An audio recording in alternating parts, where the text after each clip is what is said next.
A very pleasant morning to you, my dear children. Today we are going to start a new lesson, the sixth chapter from our science textbook, which is physical and chemical changes. Okay?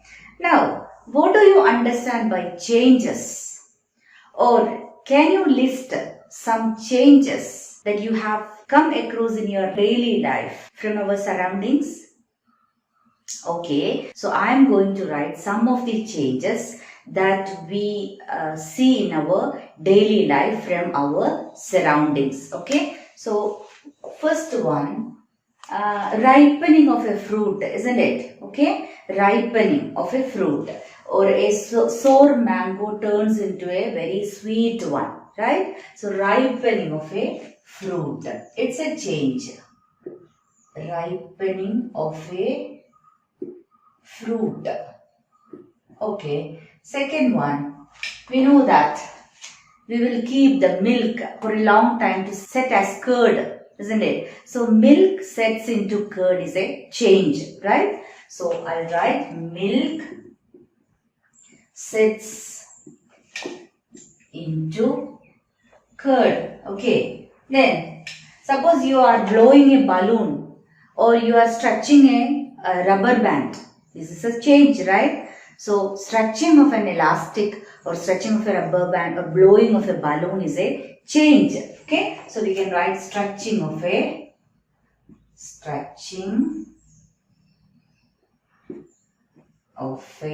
rubber band. Rubber band.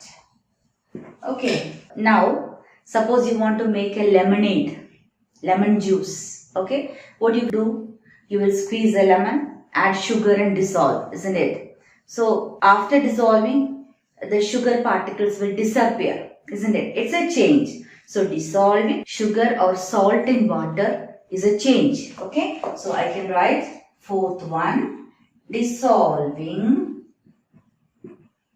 sugar in water. Okay. Now suppose you have taken one ice tray from the freezer and you keep it at room temperature.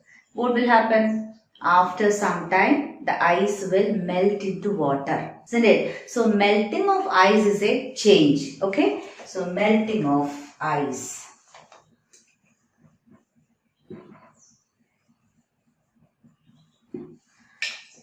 Okay.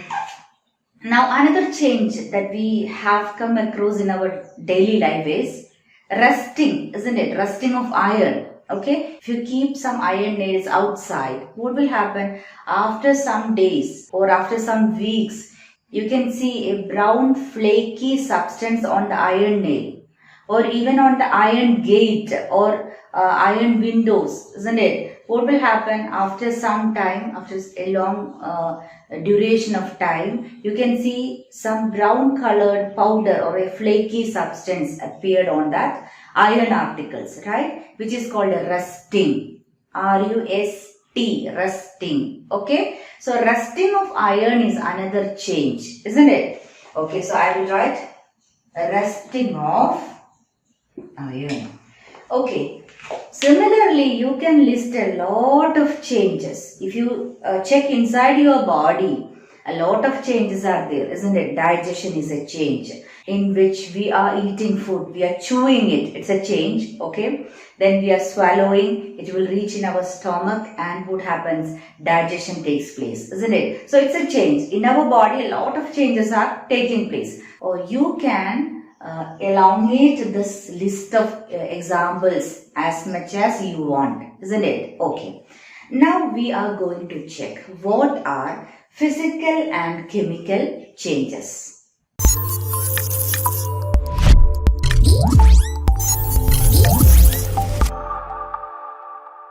Alright children, now we will check what is a physical change. Okay. Before going to understand the physical changes, we have to understand what are physical properties of a substance. Okay. What is that? Physical properties. Physical properties of a substance.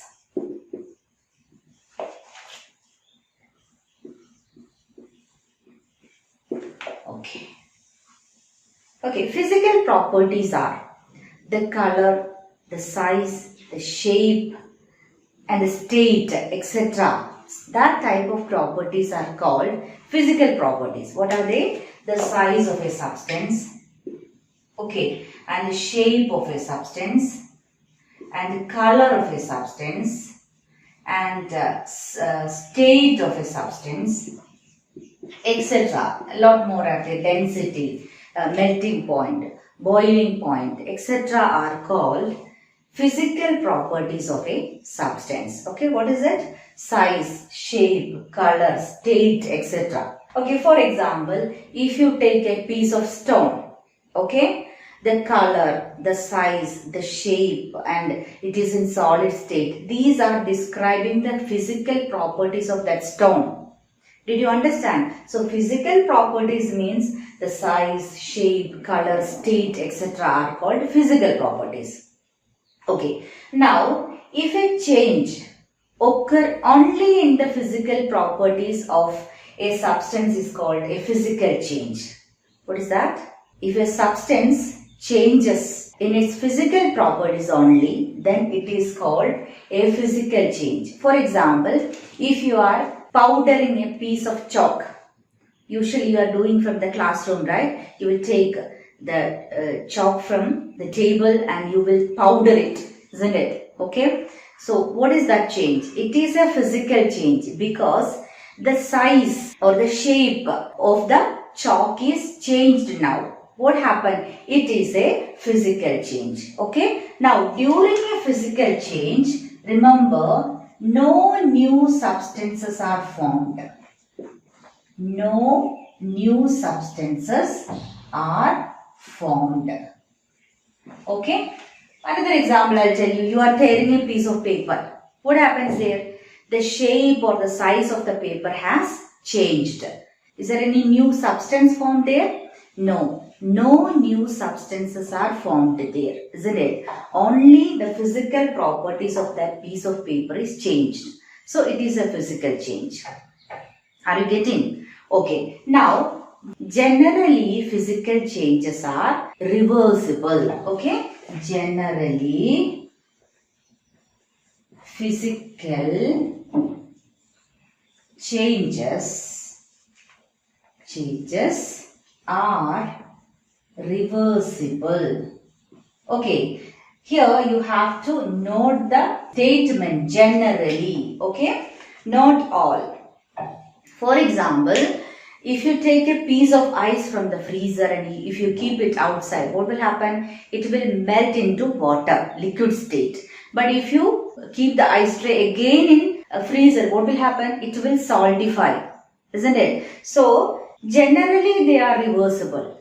But some exceptional cases are also there. For example, suppose you are dropping a glass. Okay, what will happen? It will break into pieces, right? Okay, now what type of change it is? It is a physical change because only the size, the shape, etc. are changed, isn't it? But it is not reversible. It is an irreversible change. You cannot make the glass exactly as the original one, right? Okay, for another example is tearing a piece of paper. Okay, it is also a physical change as no new substances are formed, but it is not reversible. Now, let's try to write some of the examples of physical changes. Okay, so I will write some physical changes on the board. Can you tell me? Based on this one, no new substances are formed and they are generally only physical changes. So, you can depend this statement. No new substances are formed. Okay, so I will write on the board. For example, melting of ice. Melting of ice. Okay. Tearing a piece of paper. Tearing a piece of paper. Okay. Then you are adding some sugar or salt in water and you are dissolving it. Okay. So dissolving sugar in water. Okay. So dissolving sugar in water means it will disappear. Is there any new substance formed? No. How can you regain it? Just by evaporating the water, you will regain it, isn't it? Now another example. Tell me, melting of wax, isn't it? When you burn a candle, what will happen? Due to the heat of the flame, the candle on the surroundings of the flame will start to melt, isn't it? So melting of wax is another example of physical change, okay? Or you are simply mixing some marbles, different colored marbles, okay? You know marbles, isn't it? Or pebbles or anything. You are mixing, okay, some of the beads or marbles. What type of change it is? It is a physical change, okay. So mixing up different colored marbles, okay. So lot more examples are there. Now we are moving to check what are chemical changes.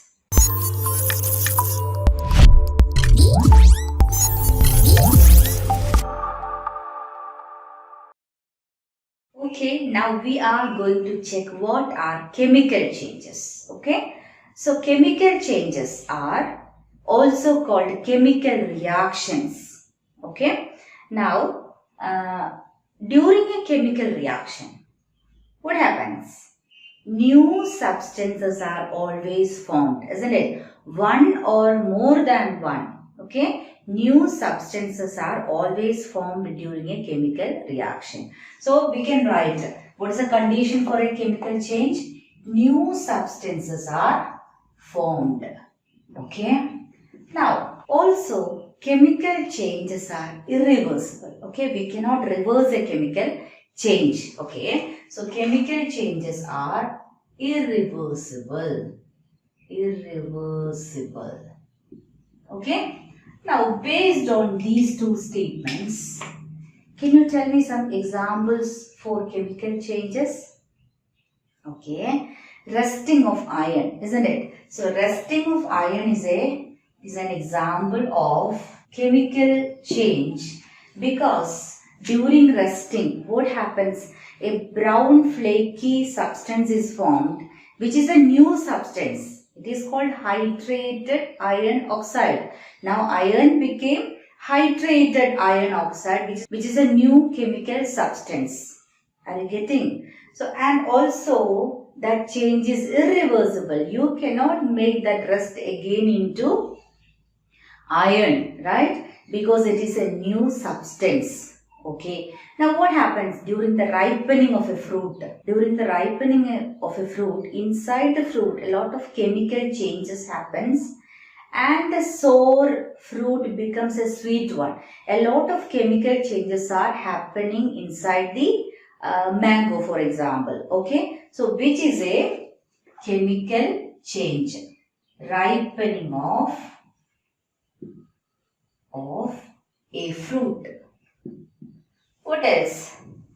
In our body, we know that we are getting energy for playing, for doing all activities from our food, isn't it? So, how the food provide us energy? By a lot of chemical reactions, isn't it? That process is called digestion. Okay, so that process, during that digestion, what happens? A lot of chemical reactions are taking place inside our stomach or inside our body, isn't it? So digestion is a chemical change or a chemical reaction. Okay, so digestion of food, we can write digestion of food, isn't it? And what else can you say? Now, what about boiling of an egg or generally cooking? Okay, what happens during boiling of an egg?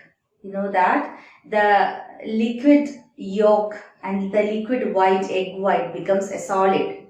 During boiling, what happens? Inside the egg, chemical changes are taking place, right? So, boiling of an egg is an example of a chemical change. Boiling of an egg. Okay, let me ask you one question. Boiling of water, is it a chemical change? It is not a chemical change. It is a physical change. Why? because no new substances are found there, isn't it? During boiling of water, what happens? The liquid water changes into vapor state, right? So only the state is changing, alright? So, and also it is reversible. If you want to convert the vapors into water, you can do condensation, right? So by condensing the water vapor, you will get the liquid water again. Did you understand? Okay. Now, boiling of water is not an example of chemical change. Remember that. But boiling of an egg, or simply we can say all type of cooking, are examples of chemical changes. If you observe carefully, you can add a lot more examples from your surroundings. And also inside the lab, in our chemistry lab, a lot of chemical reactions are taking place. A lot of chemical changes are taking place. Okay? We know that. Okay. Now, in the coming class, I will show you by video only. I cannot take you to the lab, right? But I can show you it virtually. So we will move into the lab next class, and I will show you a lot of examples of chemical changes that takes place in the laboratory. Okay? So today's class is over. Hope you understood physical changes and chemical changes very clearly. We will meet again with some more chemical reactions or chemical changes. Till then, take care, stay healthy, and bye-bye.